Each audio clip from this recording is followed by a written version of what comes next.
إن في خلق السماوات والأرض واختلاف الليل والنهار لآيات لأولي الألباب.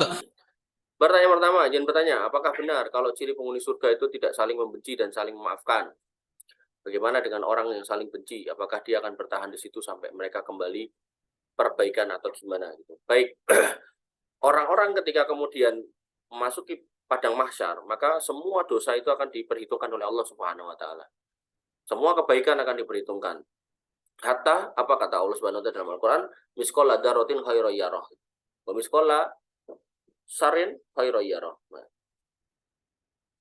Sampai kebaikan itu kecil banget.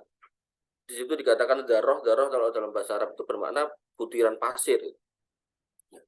Kalau sekarang orang udah kenal istilah atom, udah kenal istilah partikel, berarti unsur paling kecil dari kehidupan ini gitu. Maka disitulah kemudian ya Allah akan mempertimbangkan gitu, semua kebaikan dan semua keburukan.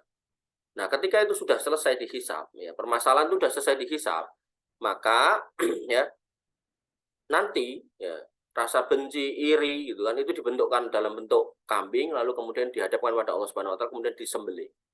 Nah, disitulah kemudian sudah tidak ada lagi rasa benci ya termasuk juga maut juga dibentukkan dalam bentuk kambing dan disembelih ya, maka tidak ada lagi kematian, maka orang-orang kafir ketika melihat kematian itu maut itu sudah disembelih mereka putus asa, sedih banget itu. Adapun orang-orang beriman ketika melihat kematian itu disembelih maka mereka senang banget gitu kan, maka barulah yang harus ke surga dimasukkan ke surga, yang harus ke neraka ya masuk ke neraka.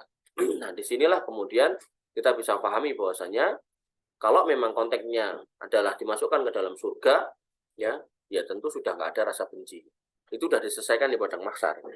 Artinya kalau cuma rasa benci tok ya itu nggak ada efeknya gimana-gimana. Tapi kalau kemudian kebencian itu mendorong dia berlaku dolim pada orang, misal bunuh, misal nyuri, misal ngambil harta orang lain itu kan, atau sebaliknya gitu kan ya, konsekuensi dari perbuatan-perbuatan tadi itu yang kemudian akan dimintai pertanggungjawaban. Tapi kalau cuman sebel tok gitu dalam hati gitu, itu istilahnya sesuatu yang abstrak gitu loh. Tapi kalau kemudian itu sudah terbentuk kan, karena sebel kemudian doncokin, karena sebel kemudian dia berbuat curang, aniaya gitu. Nah, disitulah kemudian berlaku hisab pada perbuatan-perbuatan yang dohir tadi. Wallahu ta'ala alam.